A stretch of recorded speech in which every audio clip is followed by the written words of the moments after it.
Hello, everybody, and welcome to episode 12 of the Production Meeting podcast with your host, Jess. And Xavier. And in today's video, we have got some news as well as some recently watched films, TV shows, and trailers. And we have the big debate of today's episode, which is Harry Potter versus Star Wars. So without further ado, let's get into it. So for my recently watched, I haven't watched a lot recently. They're just straight up be honest. Life's been kind of busy right now, but I have watched the recent episode of The Bad Batch season 2, and yeah, this show, as like for me in general with the Star Wars animated shows, they have some really strong episodes, especially with the two previous episodes with the double bill. Showing the corruption in the Senate as well as how manipulative Emperor Palpatine is. And I find it so cool seeing this time period of the clone troopers getting phased out of the Empire. And this episode was more of a side quest episode, which is a negative I do have with this show. But this episode wasn't as bad as some of the other filler episodes for this season so far. And I really liked the interaction between Tech, which him as a character obviously is in the name Tech. He's a clone trooper who specializes in, tech. And his talk with Omega and everything about how life changes. And that links to one thing I love with watching these shows, which are more designated, they're more for children, like watching them now at this age, seeing some of the life lessons. And it was really nice to have some character growth for Tech, as we don't really see, he's very much like a robot, even though he is a physical clone trooper. He is technically human. And it was nice to see that, him opening up to Omega, saying that just because he doesn't, deal with things the way that she does or the other clones may do, doesn't mean he still doesn't, feel those feelings. And I think it's just a really nice, sincere little scene between them. And it was really, really nice to see. But yeah, there wasn't that much else that happened in today's episode. I think the animation is obviously great and everything, and I really hope we go back towards that more darker side and the corrupt side of the Senate and everything with the Empire, and seeing that more intense, gritty subject during these times in the Star Wars galaxy. So yeah, that's all I have watched. But Jess, what have you recently watched? So recently, I have finally been able to watch season 4, part 1. I hate that it's in 2 parts. It's so annoying. I wish that it was just one season and you could just binge watch the whole thing. I hate that it's been left on a cliffhanger. I hate being left on a cliffhanger and not knowing that much about what's coming up, but there have been rumors, and actually confirmed rumors now, about part 2. But part 1 was very interesting. Really, really nice that they've brought it to the UK. Really fun. I love that element of it. There are a lot of new characters, obviously. And actually, I'm very surprised that Love didn't come back in part 1, because we see it in the trailer. We have Love sitting in the original cage Joe used for his victims. She's sitting there reading a book, and she puts down the book and you see her face, and it's revealed that she is coming back in part 2. She's such a good character, so well developed, and I feel like she deserves a bit more screen time and a bit more of a story in season 4 now, because yeah, overall very good character. Glad she's coming back though. But yeah, part 1 was really cool. I really liked the murder mystery element again, like very, very cool. I love the new characters. I really despise some of the characters actually, because this part of the season delves into that whole class system in society, and it bases it more around kind of the upper class because so Joe's new name, Jonathan. So Jonathan is obviously from a lower class than the other characters in this part. So he actually ends up mingling with a bunch of people from a higher class. And then he's also a teacher, an English teacher. So yeah, he kind of meets a bunch of people that are very full of themselves. They're very like they're spoiled, very lucky. They kind of got everything handed to them on a silver spoon. It's like I don't like things about that kind of thing because it just pushes it into the public eye more, and actually people then aspire to be like those characters, and that's not a good thing.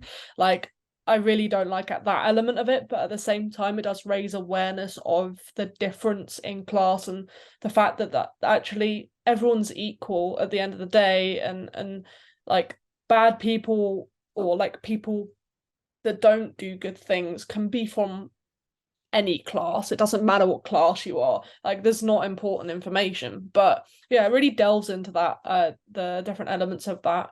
And obviously Jonathan finds another character like him that's grown up like him. His name is Reese. And yeah, he's an author, and they're both very, very similar characters, but very, very different as we find out later on in the part.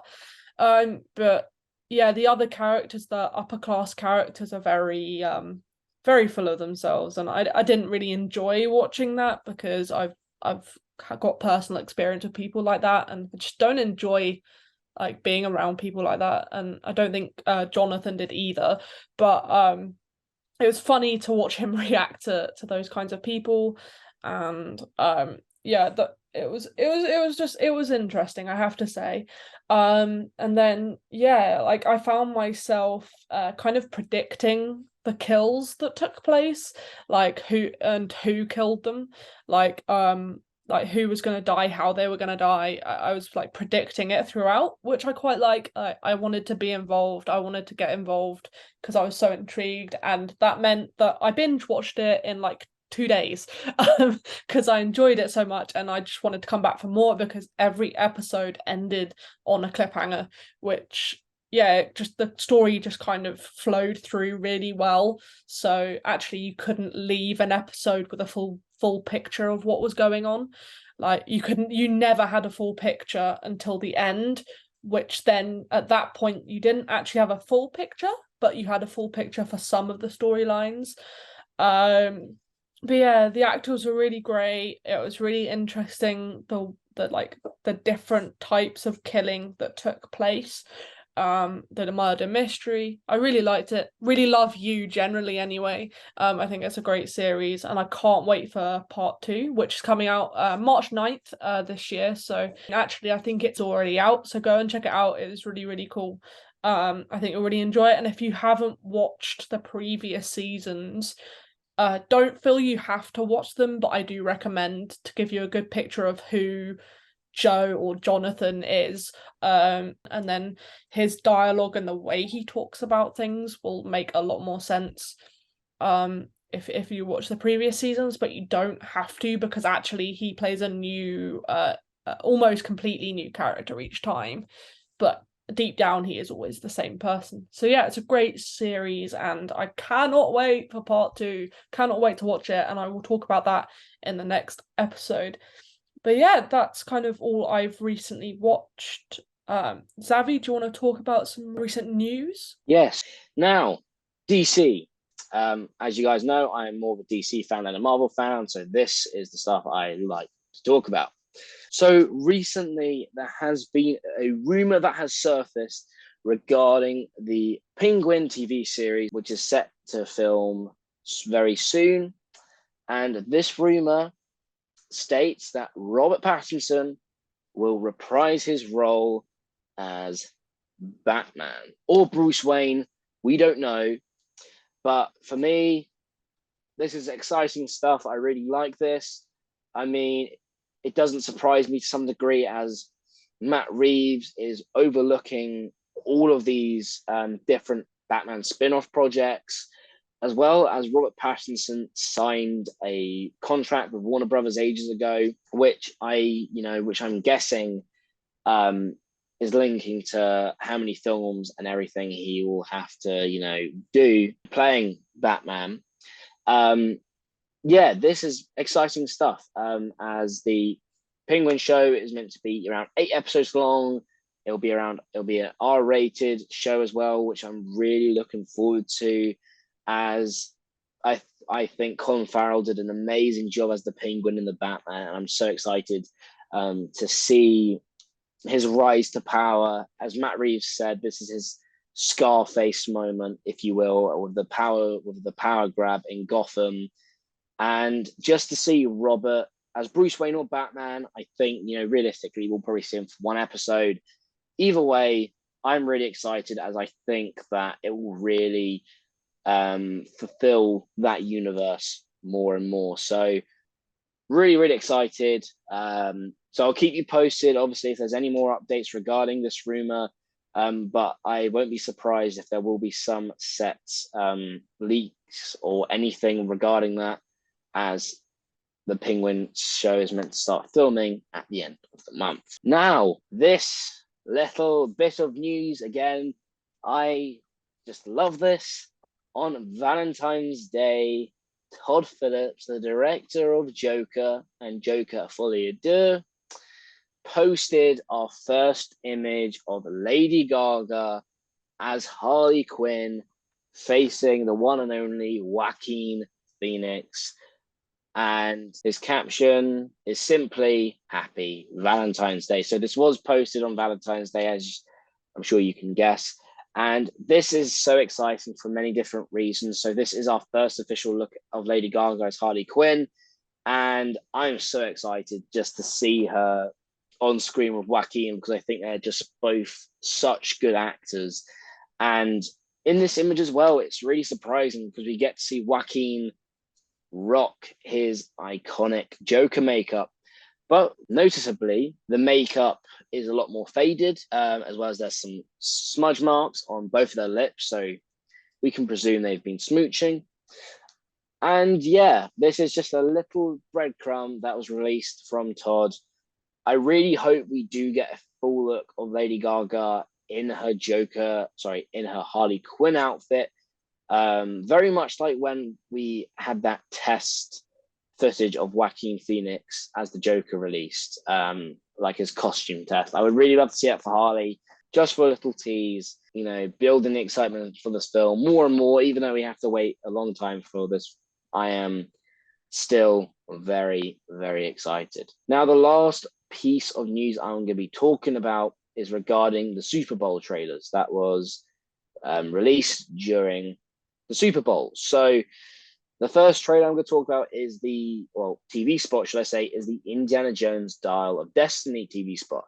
And the reason why I wanted to talk about this TV spot, it's short and snappy, yes, but I can't get over how good the de-aging looks on Harrison Ford. It just looks incredible. And I mean, it looks amazing. Like, ever since, I would say, Rogue One, a Star Wars story, de-aging has become more and more regular, as well as it's become more and more popular.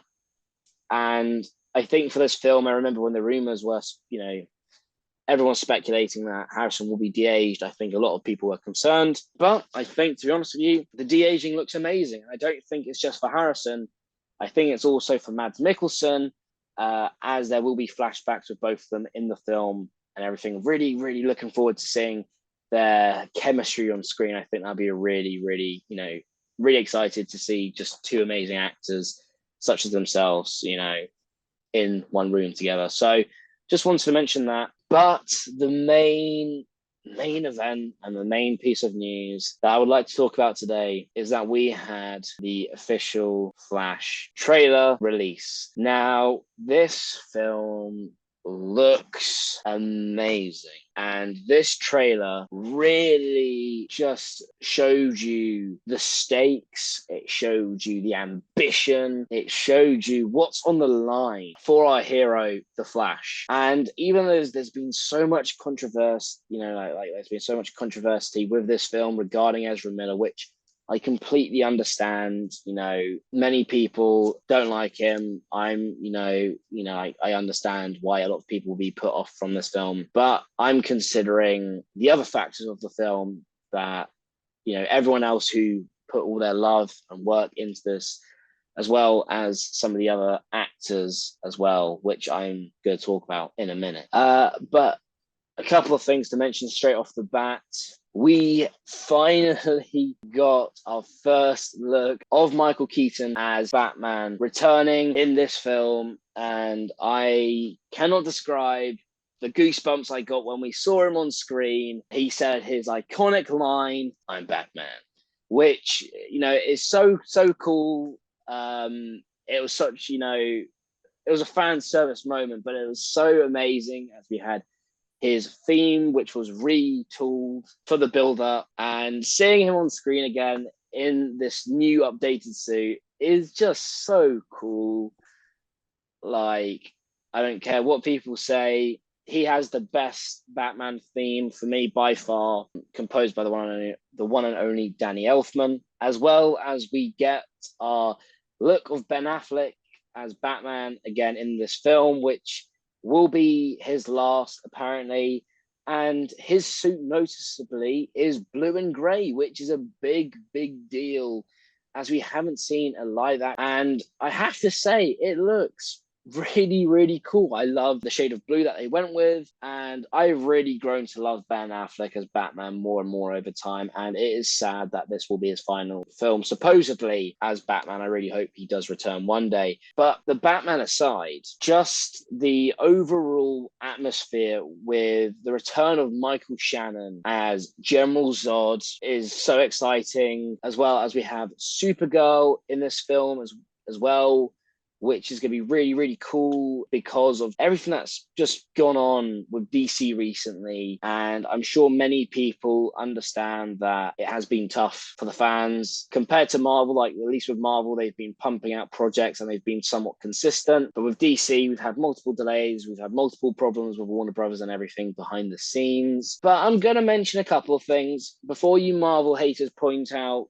I'm just biased to DC, blah, blah, blah. I am going to mention there were some shots where I thought the CGI didn't look that great. Specifically, when we had Michael Keaton as Batman jumping off a ledge or something, it does look a little bit on the iffy side for me personally. So this film's releasing in June, so they've got a long time to fix it in post. But this is going to be bonkers. This will be setting up the brand new DC universe as well. And hearing how so many people, such as James Gunn himself, and considering that James Gunn wasn't even a part of this project and he wasn't even owning, he didn't even own DC at the time and he wasn't the head, he says it's one of the best superhero films of all time. And considering how much this film has got marketed compared to Fury of the Gods, just shows you how much confidence Warner Brothers have in this film despite all of the issues with Ezra Miller. So yeah, this is my most anticipated film of the year,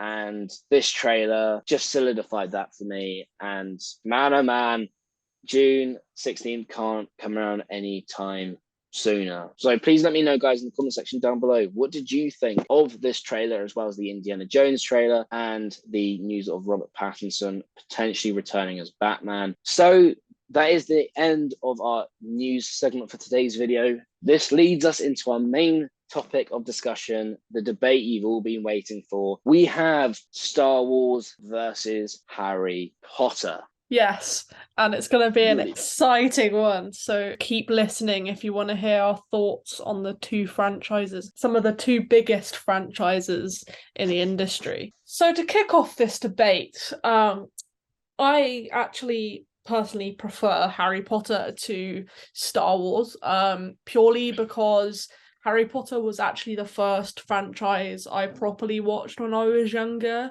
as far as I remember. I was a huge fan of Harry Potter. I'd reenact scenes in the playground. I was one of those. I was very much a Harry Potter fan. I dressed up as Harry Potter for Halloween once. That was an interesting costume.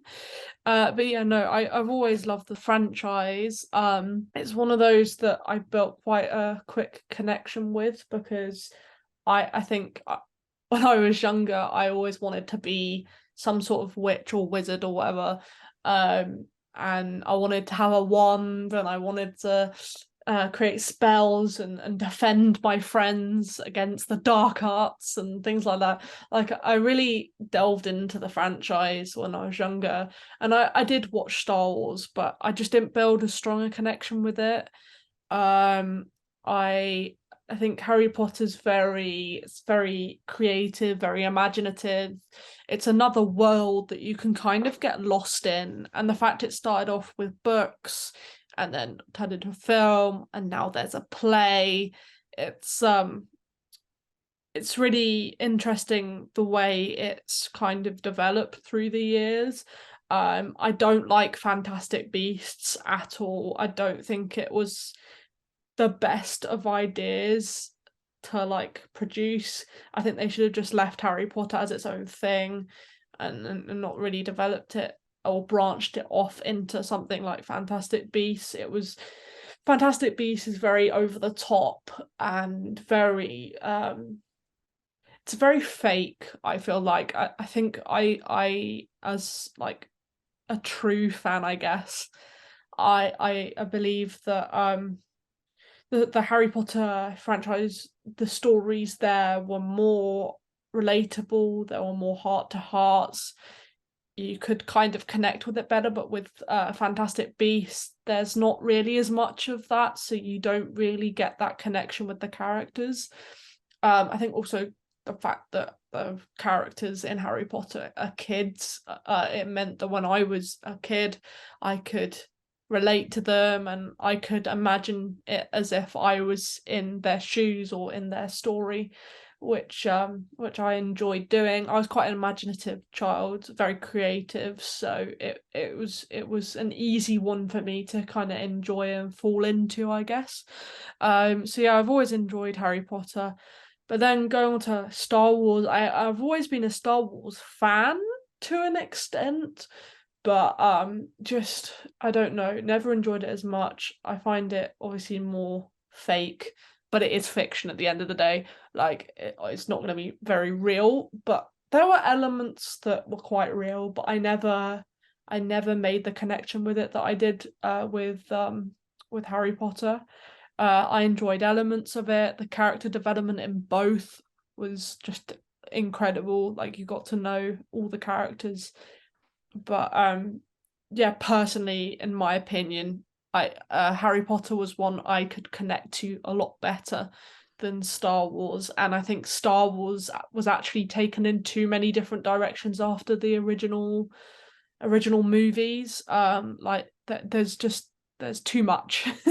There's too much, and the sequels are absolutely terrible.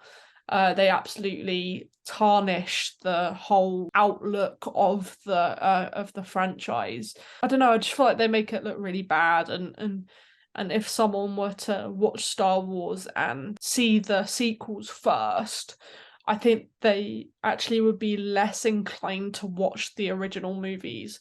So yeah, I feel like it could have been done better, and none of the recent Star Wars stuff does it justice really, and they're never going to be able to replicate the effects and the feel of the original films either.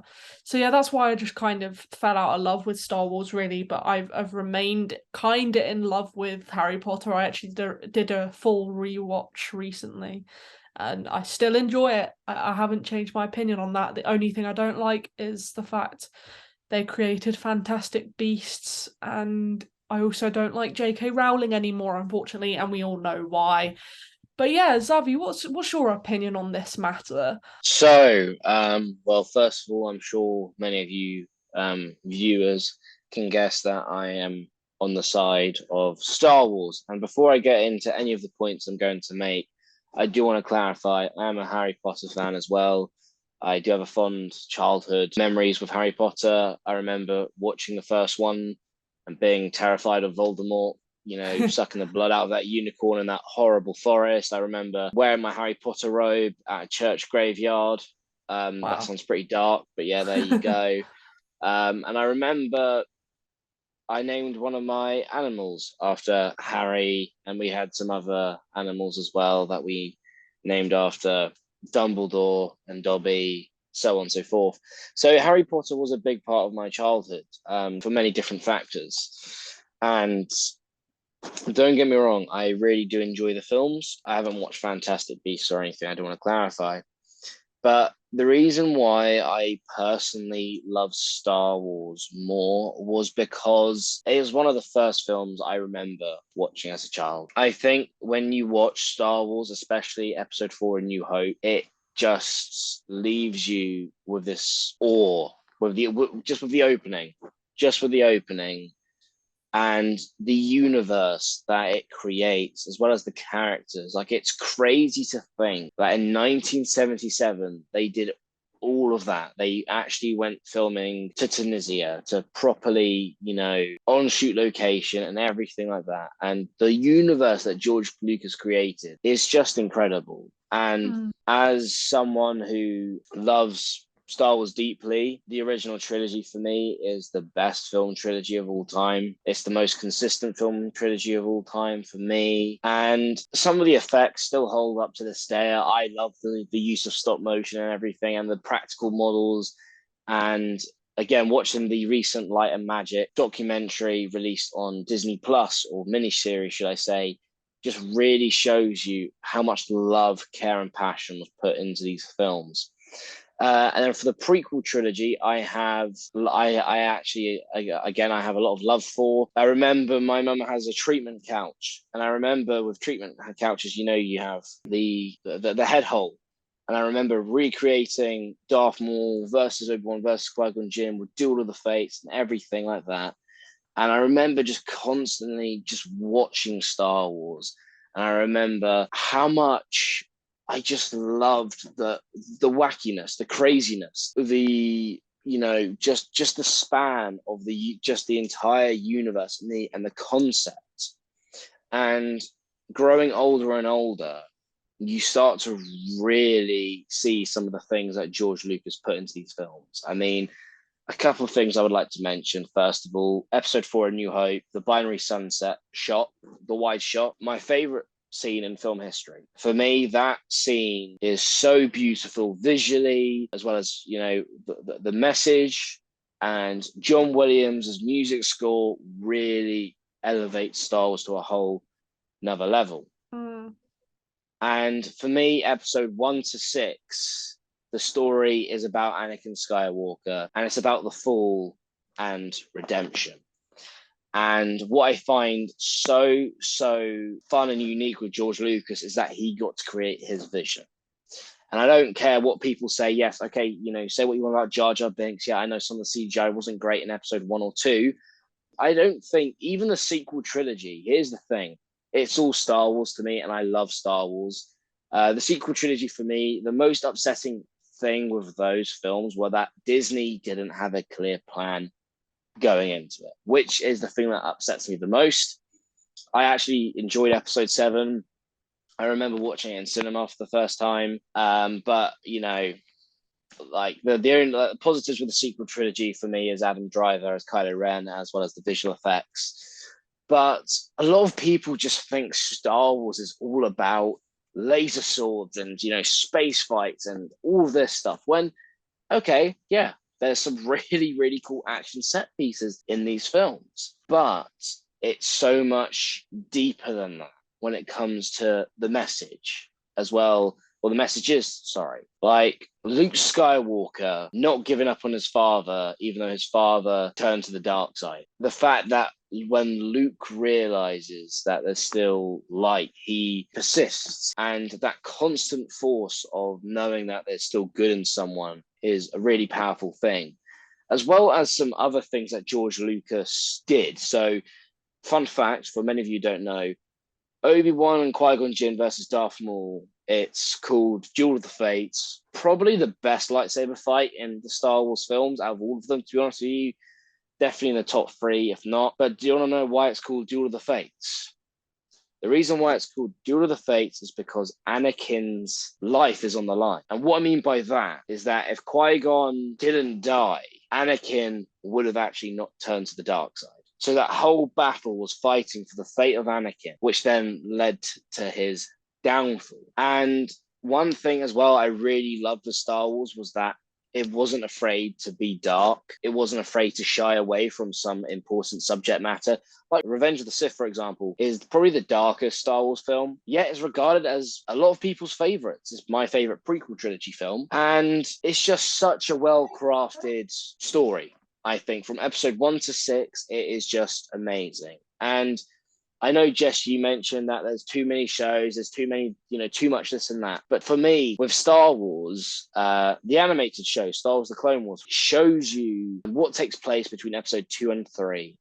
And you see some really important character arcs. You see Anakin gradually turn to the dark side. You see development of clone troopers, which we've got no clones, no development of any specific clone in episode 2 or 3. But the Clone Wars shows us this vast majority of clone troopers who are all unique, who all have feelings, and you understand their opinions on the war, as well as you have some really dark stuff for children television if you think about it. And it really adds to the grand story of everything. And couple of things with Disney that I've loved with Star Wars, The Mandalorian, big hit. Season 3 is only 2 weeks away. Can't wait. Rogue One, a Star Wars story, I think is amazing, and it's definitely in my top 5 Star Wars films of all time. And then recently we did also have Andor, which was just also incredible.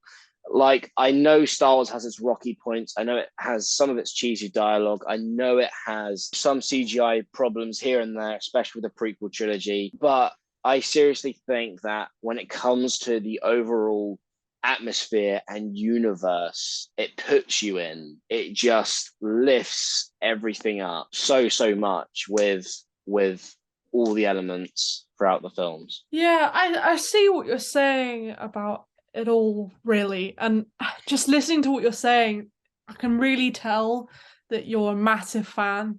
And what you're saying about it, yeah, it does sell it very, very well. But I don't know, I just feel like they just keep producing so much content, and there is only so much you can do with something like Star Wars, and I feel like they've completely overdone it. They've done so many things with it now, and I know they're like venturing into different characters, stories, and doing lots of different things and exploring a lot, and I appreciate that for sure. But I don't know.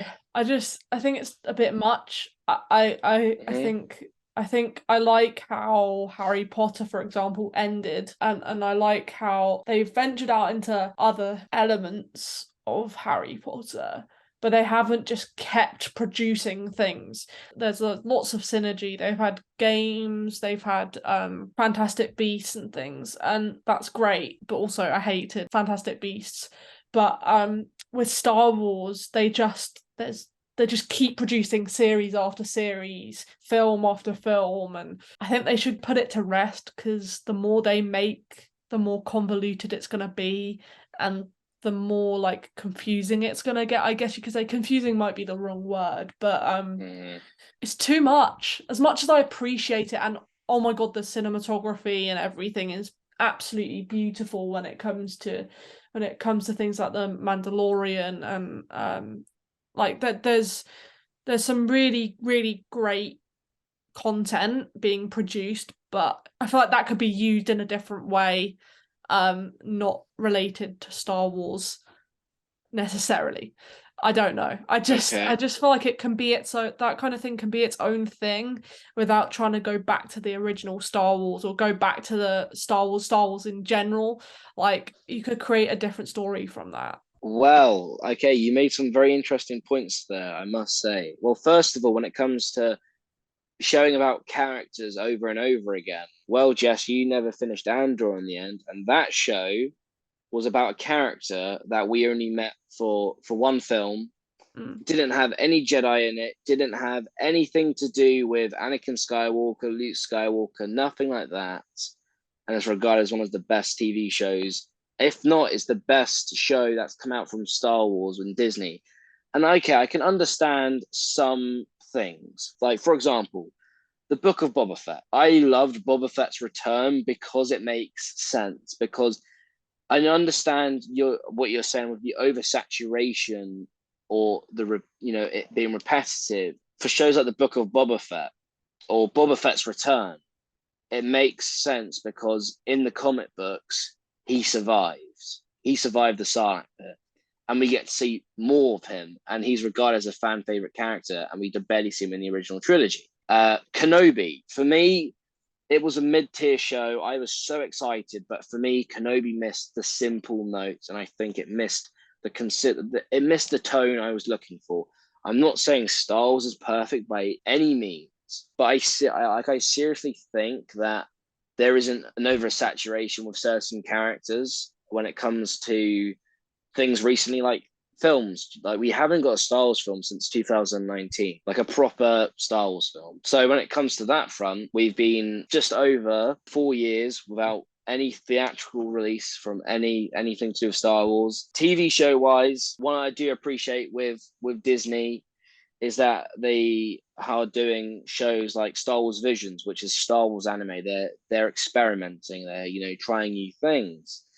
And they have one thing I love about Star Wars is that they have everything for all the fans, different fans. Like, Andor is very much for the adult Star Wars fans. Like, it has swear words in, it implies sex, as well as the story just builds and builds and builds, and it's not just cheap fan service. So overall, I think that Disney taking over Star Wars has had its hits and misses, as I've mentioned. One thing though, I have to say, and I'm being fair and honest, I think off the top of my head, out of all 8 Harry Potter films, again, I haven't watched them all in a while, I remember none of them really being specifically bad and sticking out like a sore thumb. And one thing I really did appreciate with the Harry Potter films was the tone. Was that it was a consistent tone throughout the films, and what I loved was how the first couple of films are obviously a little bit more childlike, but obviously it makes sense because we're meeting these characters as they're young children. But when the story progresses and they get older and older, they're not afraid to get into some really, really, darker topics, as well as some scary visuals. So I really do respect that for the Harry Potter franchise. And I haven't watched Fantastic Beasts. I can't comment on those films, but I've heard they have been a little bit of a hit and miss. For me, Harry Potter, my favorite Harry Potter film off the top of my head is The Goblet of Fire. Mm-hmm. The reason for that was because I loved the introduction to Voldemort. It was, it was the big shift to the darker tone of Harry Potter. As well as I loved the challenges, I thought it was really, really cool, and I loved the drama and everything like that. And I also loved the Chamber of Secrets. I loved it. I love the visual effects, especially when Harry fights the basilisk. I think that's really cool. Like, there's so many elements of Harry Potter I really do love. I love the music, and I do think, overall it's a good franchise. But I think even Harry Potter, I guess, to some degree, well, as you've mentioned, Jess, the Fantastic Beasts films don't have too much to do with the 8 Harry Potter films per se, but they've been a little bit of a miss for the fandom. Definitely. Maybe a Fantastic Beast could have been done differently. I would say don't link it to Harry Potter. Make it its own thing. Like, turn it into maybe a TV series instead, not a bunch of films. I think it that again tarnished almost the outlook on Harry Potter, but it was just too much, too over the top, too many effects, too fake, too fantastical. and I think Harry Potter as a standalone franchise with the original 8 films, it was just, yeah, it was an incredible way of showing magic in a different way to just card tricks and things. Like, you know what I mean? Like, it's bringing a Yeah. wand in there. It's the stories are so relatable to an extent. You've got the Mm. more human elements, but then comparing that to Star Wars, there are human elements in Star Wars, like a fair few, but it's just not quite as relatable because then you've got Yeah. the different like aliens and that, and it's so different. It's so different to Harry Potter, and it's comparable to an extent, but not really. But like, I Mhm. don't know. I get what you were saying though about it being the Disney adventuring with that and kind of experimenting a lot, and I do respect that definitely. Like, it's great to experiment. I just feel like all Mm. the things that they've done with Star Wars maybe shouldn't have been linked to Star Wars. I feel like it could As much, yeah. have like a maybe it was inspired by Star Wars, but not so much linked to Star Wars. You know what I mean? Like, it's I think the name Star Wars is literally just being plastered on everything to like give it get bring the fans of Star Wars to watch it or to like promote it better, get it a bigger audience. I Hmm. feel like it's just being basically the name is being used and abused almost, but then actually they have partly done that in a good way, and they've created some incredible stuff. Don't get me wrong, they have, and I haven't fully finished everything that they've done, but I'm going off what I so far know, and it's still like it's still pretty cool, pretty good, and there's some incredible cinematography, incredible scenery. The stories are interesting. I Hmm. give it that. I just think, yeah, they're using the name too much, and they're yeah, just trying to almost recreate it in different ways, which is a bit annoying because the originals were like just the originals are the originals, is my opinion with most Yeah. franchises. Like, Hmm. the originals are always better. There's no doubt about it. Like, the same thing happens with most franchises. Like, the originals are usually better unless the originals are like they start off bad. Like, I don't know, Hmm. it's just a personal opinion really. But I do respect Star Wars in a different way to how I respect Harry Potter. Like, I relate to Harry Potter more. I could dive into the stories a lot better with Harry Potter. But with Star Wars, like, I enjoyed I enjoyed elements of it. Enjoyed the fun creatures that they created for it. The fact, and as you mentioned, the fact all the way in the olden days they created all these incredible effects, and it's just insane to look back and just realize that actually that was must have when they first came out must have been a huge surprise for everybody, Mm. considering technology was not where it is now. It's absolutely incredible what they were able to achieve with the Star Wars film, so I do completely respect it for that, Mm. and I acknowledge that Yeah. the films they are incredible in their own way, they're their own thing. But yeah, I just wish Mm. they didn't like take it as far as they have so far, plastering the Star Wars name over everything. Like, I feel like it could have Hmm. the other things could have just been inspired by, Yeah, yeah. I mean, expanding some of that point, like I think that, I mean, just some examples, just off the top of my head, like the Kenobi show, the Obi-Wan Kenobi show. There's a story to tell. There's a Mm, story to tell between episode 3 and 4 mm, for Obi-Wan and Darth Vader. Do I think it yeah. was really well executed? No. Like, I think it could have really been done a lot better. The Book of Boba Fett. To be honest with you, there's elements that I would say to myself, okay, was that needed? But Mm, Boba Fett, again, if you think about it, he's a fan favorite character, and he was barely in the original trilogy. fair. And I would say Star Wars are not slapping like labels on everything just for the sake of it. They are, you know, at least attempting to expand more on the characters that people love. And I think that I know you mentioned about Harry Potter and being relatable. I know it's not as relatable because of, I know you mentioned some Star Wars creatures, but on the contrary, some people may feel or may relate to a certain Star Wars creature, if that's, with how they feel, how if they feel like an outsider, or if that's, Mm. how they're perceived as. Like in Star Wars, you have so many creatures. You have cute creatures, you have ugly creatures, you have, it's endless. It really is. But sometimes, especially in smaller shows like Star Wars: The Clone Wars, you have that, being use like with Star Wars. It's quite clever, and they even make you feel sorry for droids.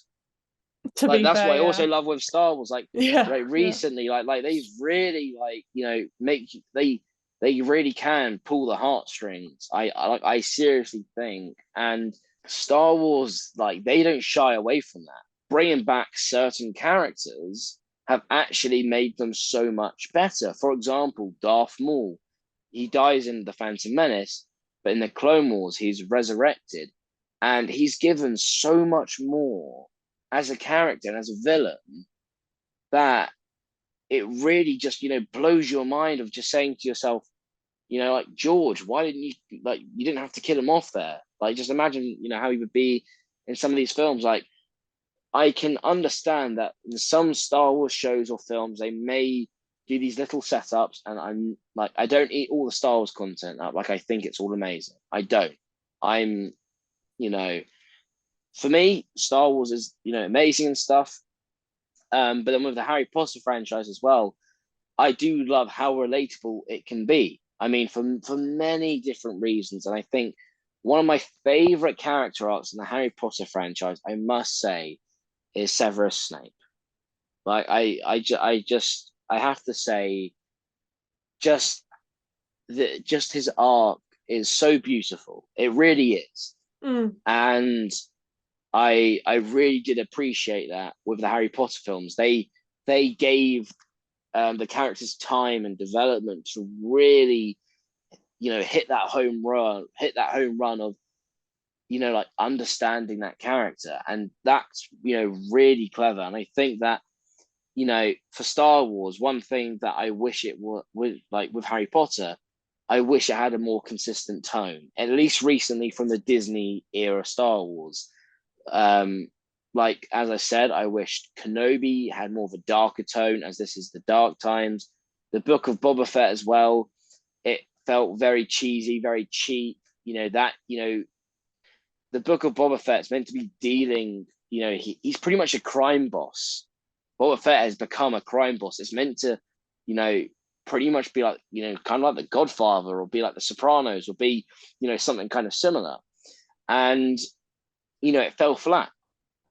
Like I do agree that Disney can sometimes, have like, been doing a lot of Star Wars shows recently and everything. But again, it's not to the extent of Marvel by any means. So I wouldn't call it fatigue. And I don't think they're sticking Star Wars on it just for the sake of it. There is more the fact that they're making the most out of the characters, because there's so many characters throughout so many eras of the Star Wars galaxy that you can really, do so much. I mean, as I mentioned, with Andor in Rogue One, a lot of people really didn't care about his character. Literally, I remember when that show was announced, I was saying to myself, why is this being made? Seriously, that was my reaction. I was saying, why was this being made?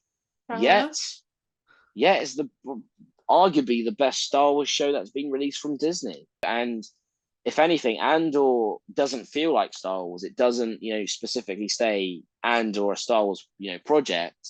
It just says Andor. It has a little bit of Blade Runner. It has some spy espionage stuff in there. Granted, you have some stormtroopers and everything, but they don't overwhelm you with the iconography or Star Wars. They keep it relatively simple um, with the uniforms. I know a lot of people will understand the aesthetic that is Star Wars and what they're achieving. But I think that Disney can do these things with Star Wars. They can have that.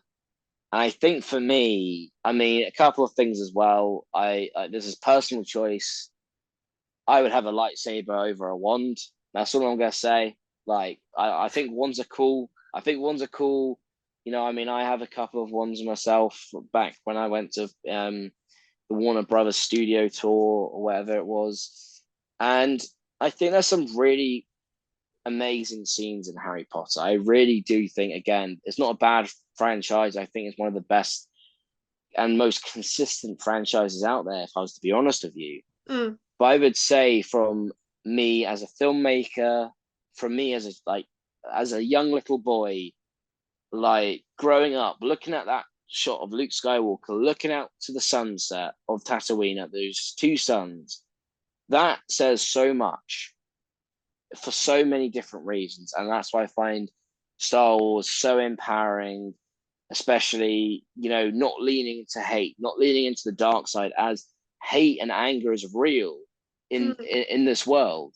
And it's so beautiful and poetic how Star Wars handle with the light side and the dark side and the middle. And a lot of people, again, the early prequel films of Hayden Christensen, I remember so many people dissed his acting for so many different reasons. But I think Anakin's performance in those films, you know, really linked to his character. He hasn't, you know, he's not with his mother anymore. He doesn't have a father figure. So of course he will be arrogant. Of course he will be like a child, as well as he has no one to, like to take care of him. Like, yes, he has Obi-Wan, but he doesn't have a family figure to look after him. And that shows you as well how important, you know, certain roles are in life, having a parental figure. And especially with Anakin, you literally had the whole Jedi Council, you know, kind of casting him out. To be honest with you, they didn't like some of his decisions. They thought he was reckless, and they really undermined him. And they, you know, really hit his self esteem, and that gave the perfect opportunity for the Emperor, who is manipulative. He is the definition of the devil, who takes advantage of Anakin and, you know, persuades him that he can have the power to save his wife and everything. And Anakin decides to fall to the dark side because he was desperate to save his wife. No one from the Jedi Council would help Anakin, no one. And it's crazy to think that when you had someone like Darth Sidious, who of course would take advantage of someone who's so weak and who's so scared of losing a loved one, because again, the Jedi didn't agree with anything like that. And the way that, you know, Anakin's fall to the dark side was, you know, somewhat understandable. You can't blame him for some of the things. And why I also love Clone Wars is because it really builds that arc so much more. And it's just so poetically beautiful, especially in Return of the Jedi, how Luke redeems him. I think it's such a beautiful scene, and just how that whole arc with the themes in Star Wars and just the life lessons you can really take away from it, I think for me just, you know, means a lot more to me than Harry Potter. And again, that's not me dissing Harry Potter by any means whatsoever, because I think there's some lovely things to take away from the Harry Potter franchise. But for me, Star Wars has and always will be my favorite film franchise of all time. Damn. Just sitting and Yes. listening to you is very much, it does start to kind of make my cogs go, make me start to see Star Wars in a very different way. And I am starting Mm. to agree with a lot of what you've just said about like the relatability of it and things like that. Mm. And yeah, no, I get what you're saying with the feelings of all the creatures and things like that. I just feel like as a kid, I found Star Wars. I mean, I as generally as a filmmaker, I get bored quite easily. I will be Mm-hmm. honest about that. I get bored easily. I don't like things that have a lot of talking in it, and I'm not saying Star Wars does. It doesn't. But what I'm going on to say from that is when I was a kid, when I started watching films, when I was first introduced to Star Wars, after being introduced to Harry Potter, I I don't know, I just felt like Star Wars, I got I didn't get bored, bored's the wrong word, but I Mm. struggled to keep up with it. I struggled to understand every element. I found there Yeah, was almost too much depth to each character to the point where I started to misunderstand who was who and who was related to who. It yeah. got a bit confusing for me personally in my mind, and I feel like that's why I also built a negative opinion of it eventually. And then they brought out the sequels and they were terrible. And I don't know, it just I don't know. They are Mm. really exploring some interesting stuff, and I appreciate it definitely. Yeah. And they there is some really, really good stuff out there, and it has promise, and I think it can, like, there's more stuff that could be created. I'm just, as the more they make, the more they bring out related to Star Mm. Wars or related to a character from Star Wars, like, it starts to make me think, is it too much? Should they stop Mm-hmm. now and create these kinds of characters with another franchise? Give Star Wars a rest, like put it at rest and allow people to Mm. appreciate it as a whole. Like, I feel like Yeah. people won't appreciate it as much if they just keep creating stuff. Maybe they should create a new franchise that's space related, creature related, whatever, that's like Star Wars maybe, but not like, I mean, they're starting to do it, but they're still like making it very much related to Star Wars to an extent. Mm. I So yeah, yeah, I I don't think, know.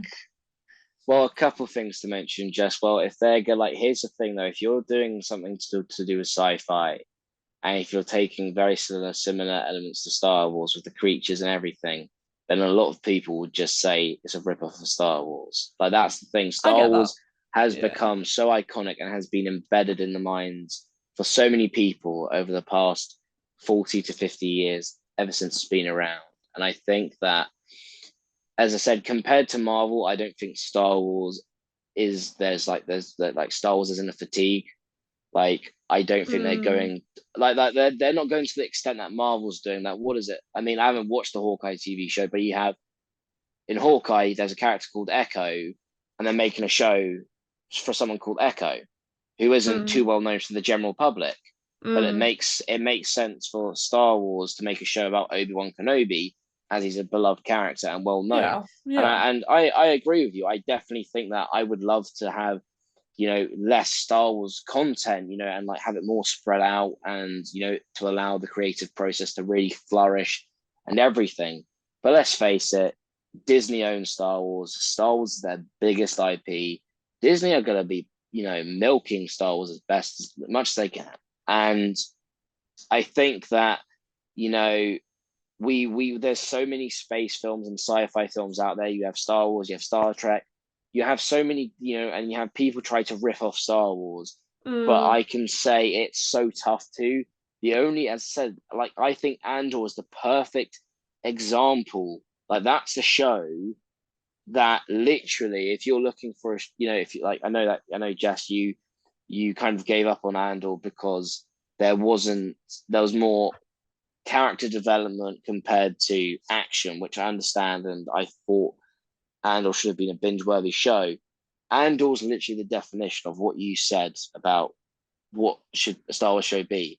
There was kind mm, of, well, a couple of things. There was barely any aliens as well in the Andor show, mm, and it really focuses on um, the character development, as well as, so many different things that, you know to some degree, it doesn't feel like Star Wars. A lot of people can argue it doesn't feel as Star Warsy as The Mandalorian or The Clone Wars or Episode 4 New Hope. Like, there are so many different elements and different time periods through the Star Wars universe when you can, have that opportunity and that creative freedom to really differentiate, your show mm. from, from the Skywalker saga. But um, for Harry Potter, Jess, I've got an important question or I'm really interested. Out of the 8 films, which ones, like if that's top three, top five, or your number one, what is your favorite Harry Potter films? Oh, that's a good question. That's a really good question. I've had to sit and think about it as you were talking about the question. I was like, oh, I'm gonna do a top three. I'm gonna do a top three. Okay. Um, so my all-time favorite Harry Potter film is The Goblet of Fire. Yep. Had the most action, which I love.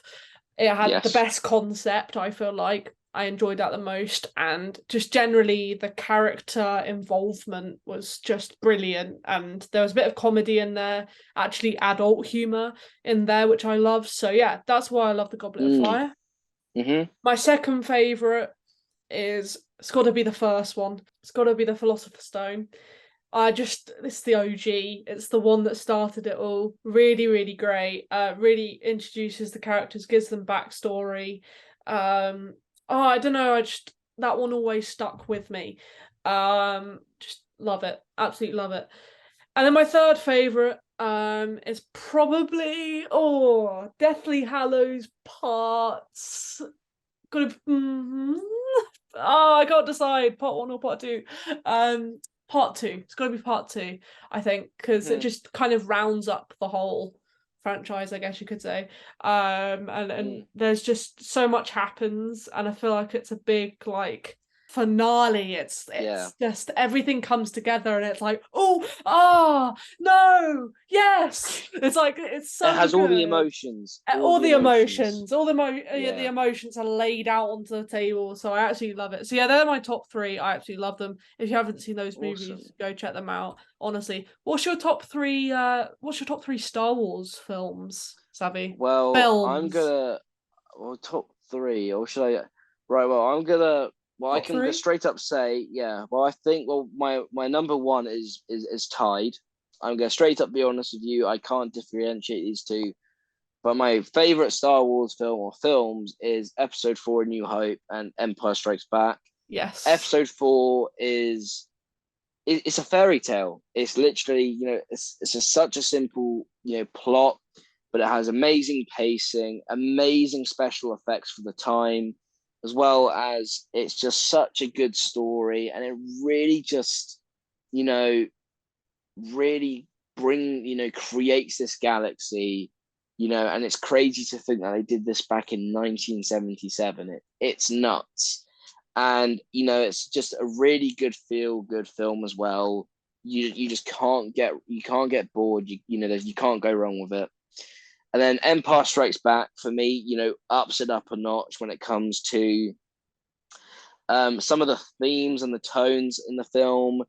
Is this one is a little bit more darker. You obviously have one of the most iconic reveals of all of film with Darth Vader, saying to Luke, "I am your father." The Battle of Hoth, which is just incredible.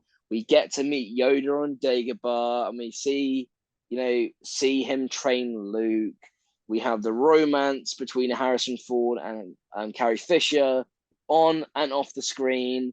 When it came to their role as Han and Leia, which was so beautiful, and it really just cement. I mean, it really hits that title home of the Empire struck back and the good guys lost. Like in these days, we don't see many films that have something that's different. Like, I mean, off the top of my Mm. head, is Avengers Endgame. I mean, no, not Endgame, Infinity War. Sorry, when Thanos wins. Spoiler alert. And then number three will have to be or number yeah no in this case number two. Sorry, Return of the Jedi. Again, it was an amazing conclusion to the trilogy. Luke versus Darth Vader on the Death Star, and for me, it has so much weight, emotion, and power in that fight compared to some of the previous fights, because as this is the final fight and you understand all the context and you understand the struggles of both characters, you really feel it. You really do. And I love the Sarlacc pit and Jabba's sail barge with all the goons, and again, I think, I like it's not as good as, episode 4 and 5 for me, but it's still very much up there. Now, my number three for me in this case would be Rogue One: A Star Wars Story. So this was, one of the, most recent things out of Disney, or well, technically it was the second, I would say, film. And this film for me was just so good for so many levels. I've always wanted to see films based on stormtroopers and rebels, just characters who don't have lightsabers and the ones who are actually fighting on the lines. And I love the cinematography in this film. The DOP was Greg Frazier. The music was incredible. It was an amazing cast. The practical sets and everything was just so mind blowing and so stunning. And the use of everything in the film building up to A New Hope, I thought was just really, really good. And I love this, era of Star Wars as a massive fan of the original trilogy. Then my number four spot, which, many would say, was my number five technically, is episode 3, Revenge of the Sith. Is the best film of the prequel trilogy. Again, has such a good pace to the film, as well as I definitely think that it has some of the best visual effects in the prequel trilogy. And it also has the massive turning point in the franchise, which is Order 66, which I have to say is very beautifully executed when it comes to the music. And I loved how, like, just sad and, kind of like brutal it was, really just, hitting home that this is this is one of the most devastating things to happen in the universe. And again, very much so the Emperor wins in the end. This is, it's the darkest Star Wars film, and it doesn't shy away from that, and it has the amazing fights. But anyway, Jess, I'm going to put the question to you now. What are your favorite Star Wars films? So, if I'm totally honest, when it comes to Star Wars, it's the only franchise that I find has actually properly merged into my head. So all the films kind of merge together, almost like they're one big film. So I'm not very good at remembering them, but I have worked it out. So my favorite one's number 4, the first one that came out, and I just love it because it is one of the most relatable. Well, the storylines that I feel are the most relatable within the whole kind of franchise, I feel like. And just, I don't know, it sets the scene for a lot of the other ones and just gives you a good idea about what's to come. I think the character development's brilliant, and you just start to feel more and more for Luke and his story. And I don't know. I just get on with that film very well. I can do rewatch after rewatch, I feel like, and I still enjoy it. Yeah. And then my second favorite, which I'll actually only do two favorites because there's only really two films out of the Star Wars franchise that I thoroughly enjoyed and just appreciated the most, really. So Mm. so my second favorite is episode 5, which is Empire Strikes Back. I don't know, it's another one just connected more to, and just generally enjoyed it. Enjoyed the characters, enjoyed the character involvement, and just the heart to heart scenes as well. I really liked a lot. So yeah, I guess they're my favorite Star Wars films. Do you have favorite Nice. Harry Potter films, Zabby? Um, Yeah, so I'm going to just quickly name three off the top of my head. yeah, Well, Goblet of Fire, very much like you, is my favorite. Jess, I just think that that one just left such a mark on me in a good way, of course. Like I thought there was some really nice like bits of drama in there, as well as I felt like compared to the previous three Harry Potter films, the intensity with the storyline picked up, especially with the grand return of Voldemort and everything like that. And I, appreciate the mature ending, if you will, and the dark tones. And yeah, I thought the visual effects were really cool. And yeah, I just really love the Goblet of Fire. Um, then these two, I don't know why I really liked the Half Blood Prince. I fair. don't know why. I just love Just some of the scenes in there, especially with Snape, as well as Harry and Malfoy, with their confrontation in the in the bathroom, sorry. And then we get to see more of Hermione's emotional side as well, which I thought was really nice, especially considering that you really see how much love she actually has for Ron. Like, I think this is like a really nice build up, especially throughout all the films. Like, I would say in this film, you actually see her like showing her love for him, or like, when he is with someone else, you can obviously see she's deeply, distraught and sad. I haven't watched it too much. I haven't watched it in a long time, but I just remember I just really just like that one overall. And then I really love the Chamber of Secrets. I love the mystery of it all, as well as I love the flying car. And then the basilisk fight at the end I thought was really, really cool. And I loved Harry using the Gryffindor sword, and everything like that. And yeah, as well as Dobby. Who doesn't love a good bit of Dobby? So I would say those three are off the top of my head, at least. I haven't watched Harry Potter in a very, very long time. But I also, to be honest with you, Jess, I like all of them. Like, I think they're all very solid films. So not tough. Like, I'm sure if I rewatch them, it could change, because I do like, I do like the Prisoner of Azkaban, Order of the Phoenix. I think is also good, and then the Deathly Hallows. Yeah, like, I mean, I can literally name all of them. I think they all have their strong points in each of their films and everything. So yeah. Yeah, it's interesting. Yeah, I think Harry Potter is definitely one that made a huge mark on society. I think a lot of filmmakers will probably go on for years taking inspiration in so many different ways, and actually in many ways that you wouldn't usually expect. But yeah, and then with Star Wars, I think generally all I think they'll keep making more content with it. I think they'll just continue making different things. Yeah. And I'm hoping they start to do it in a way that doesn't just directly link to Star Wars, the original set of films. Yeah. And I I agree. like Andor in that way, where it's like that little bit different, And I feel like they should maybe possibly make a franchise out of Andor, or something similar to Andor. Yes. Because then it's its own thing. I don't know. Yeah. I think, well, season 2 is also currently filming, and on that news as well, there are rumors that there will be a brand new film or TV show or something revealed at Star Wars Celebration. Do we know if that will be Kenobi season 2 or the Rogue Squadron film directed by Patty Jenkins, which will very much be like Top Gun, but Star Wars, which I would love to see. Oh my Lord, that would be amazing.